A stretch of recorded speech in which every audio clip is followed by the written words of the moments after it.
நான் வந்து I'm very sentimental at this point, very emotional. ஒரே மேடையில் 3 ஜென்ரேஷன் பற்றி அங்கிள் சொன்னாங்க, கஸ்தூர்ராஜ் அங்கிள். ஸோ அந்த குடுப்பனை வந்து எனக்கு கிடைக்கல வித் மை கிட்ஸ். ஸோ நடந்திருக்கணும். பட் இந்த மேடையில் இவங்க வீட்டு பொண்ணா நான் வந்து இங்கே நின்று கேட்குறேன், எங்கள் வீட்டு பிள்ளைக்கு சப்போர்ட் பண்ணுங்கள்.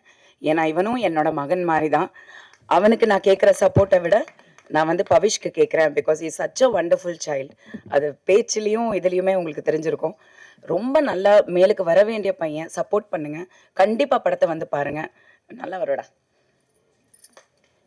தேங்க்யூ. பார்ப்பா, உங்களுக்கு என்ன சார் வயசு? என் வயசு சார் என்ன சார் உங்கள் வயசு இவ்வளோ ஆயிடுச்சா அப்படின்றாரு. அப்படி நான் சொன்னேன், உங்கள் வயசு கம்மியாக இருக்கிறதால என் வயசை நான் குறைச்சி சொல்ல முடியாதுன்னு. தினேஷ் சார்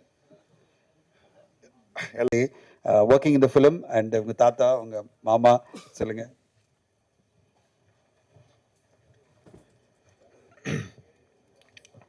எல்லாருக்கும் வணக்கம். அண்டு உங்கள் டைம் கொடுத்து வந்திருக்கும் மீடியா ஃப்ரெண்ட்ஸ்க்கும் நிறைய பெரிய ஆளுங்களாம் உட்காந்துருக்காங்க, என்னோட ஒர்க் பண்ணவங்க உட்காந்துருக்காங்க. அவங்க எல்லாருக்கும் ஒரு பெரிய வணக்கம் அண்ட் தேங்க்ஸ். நான் ஃபஸ்ட்டு இந்த விழா வந்து எனக்கு ரொம்பவே ஸ்பெஷல். நான் வந்து இந்த படத்துக்கு தேங்க்ஸ் சொல்லணும், இந்த படத்தை எனக்கு கொடுத்த ப்ரொடியூசர்ஸ்க்கு தேங்க்ஸ் சொல்லணும், இந்த படத்தை என்கிட்ட எடுத்துகிட்டு வந்த டைரக்டருக்கு நான் தேங்க்ஸ் சொல்லணும். எதுக்குன்னா வந்து நீங்கள் நல்ல ஆக்டர்னு இவங்க சொல்கிறாங்க, நல்லா பண்ணியிருக்கேன்னு சொல்கிறாங்க. நீங்கள் அதை நாளன்னைக்கு நீங்களும் சொல்லுவீங்கன்னு நம்புகிறேன்.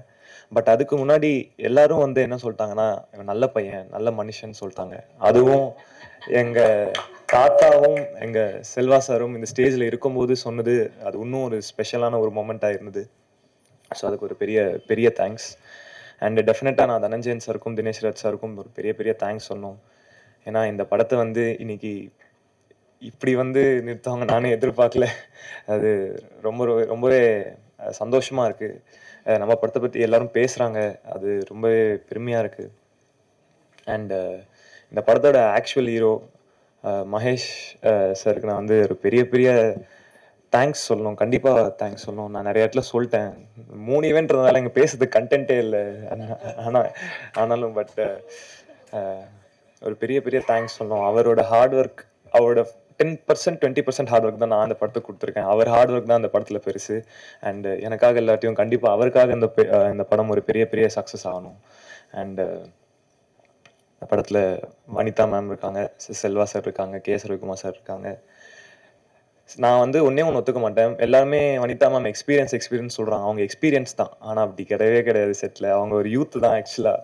ஏன்னா வந்து நான் நாகதுர்காவோட அதுக்கு முன்னாடி ஒரு 10 நாள் நடிச்சிட்டேன். எனக்கு அப்போ கூட அந்த யூத் ஃபீலிங் வரல. வனிதா மேம் வரும்போது தான் அந்த யூத் ஃபீலிங்கே செட்டில் வந்தது ஆக்சுவலாக. ஸோ வனிதா மேம்க்கு ஒரு பெரிய தேங்க்ஸ். ஆக்சுவலாக மேம் நீங்கள் வந்து நாகதுர்கா கேரக்டர் பண்ணியிருக்கலாம், அவங்க உங்கள் கேரக்டர் பண்ணியிருக்கலாம் மேம், கரெக்டாக இருந்திருக்கும். ஸோ அதுக்கு ஒரு பெரிய தேங்க்ஸ் சொல்லணும். அண்டு நாளான்னைக்கு படம் ரிலீஸ் ஆகுது, பயமாக இருக்குது. இந்த பயத்துக்கு நடுவில் ஒரு ஃபோன் வந்தது நேற்று நைட்டு. அது வந்து டிஜிட்டலி ஜெகதீஷன் இங்கே இருக்காரா, அவர் ஃபோன் பண்ணி ஒரு சில வார்த்தைகள் இந்த படத்தை பற்றி சொன்னார். அது ஒரு பெரிய கான்ஃபிடென்ஸாக இருந்தது, ஒரு பெரிய சப்போர்ட்டாக இருக்குது. அவர் கால் பண்ணணும்னு அவசியமே இல்லை.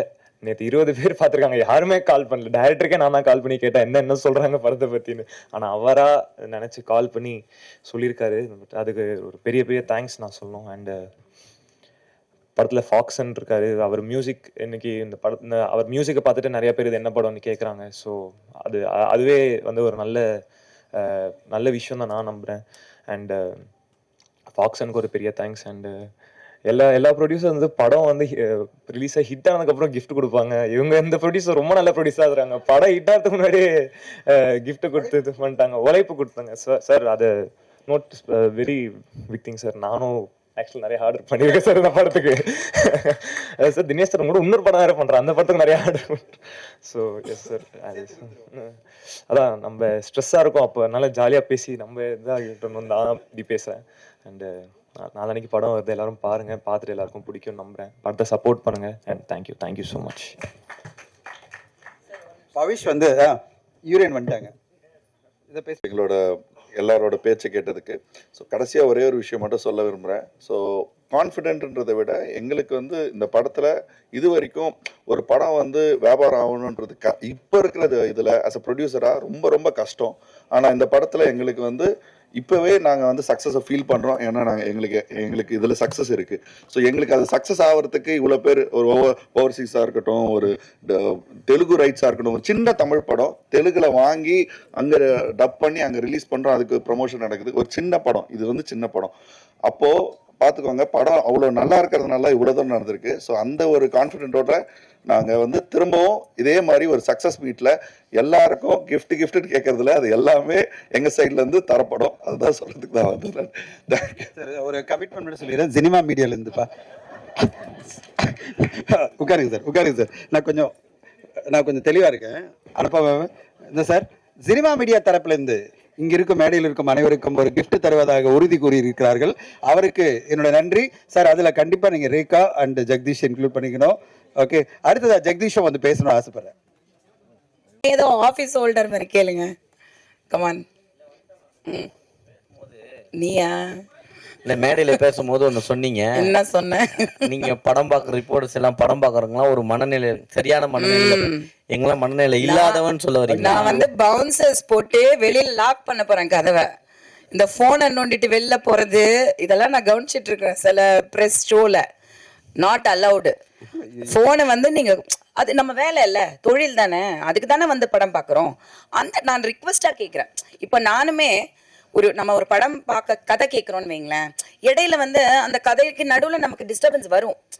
அது நம்ம தவிர்க்க முடியாதது. ஏன்னா நம்மளோட தொழில், நம்மளோட பர்சனல், அது வந்து நம்ம அவாய்ட் பண்ண முடியாது. பட் கொஞ்சம் நம்ம அதுக்கு ப்ரையாரிட்டி கொடுப்போம்ல. ஸோ நான் அதை வந்து ரொம்ப தாழ்மையா உரிமையோட கேட்டுக்கிறேன். கேப்பியா மாட்டியா? கண்டிப்பா. அவ்வளவுதான். ஹீரோ பேசும்போது கூட ஒண்ணு சொன்னாரு, நீங்க வந்ததுக்கு அப்புறம் தான் யூத்தா ஒரு ஃபீல் பண்ணாரு. ஆமா. அப்படின்னா உங்களுக்கு ரொம்ப வயசாயிடுச்சா? வயசானாலும் அந்த டைலாக் உங்களுக்கே தெரியும். இதே சொல்ல வந்தியா? கஸ்தூராஜ் சார்கிட்ட ஒரு கேள்வி. சமீபத்தில் ஒரு பேட்டியில் நீங்கள் பேசும்போது சொன்னீங்க, அரசியலுக்கு யார் வேணாலும் வரலாம், என்னோட பையனும் வரலாம், என்னோட பேரன் கூட வரலாம் அப்படின்னு சொன்னீங்க. நீங்கள் சொல்லி 1 வாரம் 2 வாரம் தான் ஆச்சு, அதுக்குள்ளே தனுஷ் வந்து கொடி அறிமுகப்படுத்திட்டாரு. அப்போது அதுக்கு அர்த்தம் என்ன? அவர் கன்ஃபார்மாக வராரா என்னன்னு சொல்லுங்க சார். அவரை தான் கேட்கணும் சார். கொஞ்சம் மைக் பக்கத்தில் அது அவரைத்தான் கேட்கணும். தெரியாதுங்க எனக்கு. இது நம்ம வந்து லவ் அதை பற்றி கேளுங்க, என் லவ் பற்றி கேளுங்க சொல்கிறேன், என் பொண்டாட்டிக்கு எனக்கு இருக்கிற லவ் பற்றி கேளுங்க சொல்கிறேன். தெரியுமா? உங்களுக்கு தெரியாமல் இருக்குமா? என்னதான் இருக்கும். டேரக்டா இல்லை, லவ் படம்னாவே இப்போ இதே மாதிரியான ரோமியோ ஜூலியட் ஜெயம் ரவியும் அன்ஷிகா மேடம் பண்ணாங்க. அதே கான்செப்ட் மாதிரி தான் வருது. ஃபர்ஸ்ட் ஹாஃப் வந்து அவங்க பழிவாங்க, செகண்ட் ஹாஃப் இவங்க பழிவாங்க. நீங்க என்ன புதுசா காட்ட போறீங்க இதுல பழி வாங்குறத? இல்ல, இது ரோமியோ ஜூலியட் பேட்டர்ன் படம் கிடையாது. ரோமியோ ஜூலியட் படம், லவ் டுடே படம், யூத் படம், பார்த்த ஆடியன்ஸ்க்கான படம் தான். ஸோ இதில் நாங்கள் பேச வந்தது டோட்டலாகவே வேறு. ரோமியோ ஜூலியட் கதைக்கும் இதுக்கும் சம்மந்தமே இல்லை. நீங்கள் படம் பாருங்க, படம் பார்த்துட்டு சொல்லுங்கள். ரொம்ப பேட்டர்னே வேறு. அவருடைய அசோசியேட் தான் அவர், அதனால் அந்த கதையை எடுக்க மாட்டார்.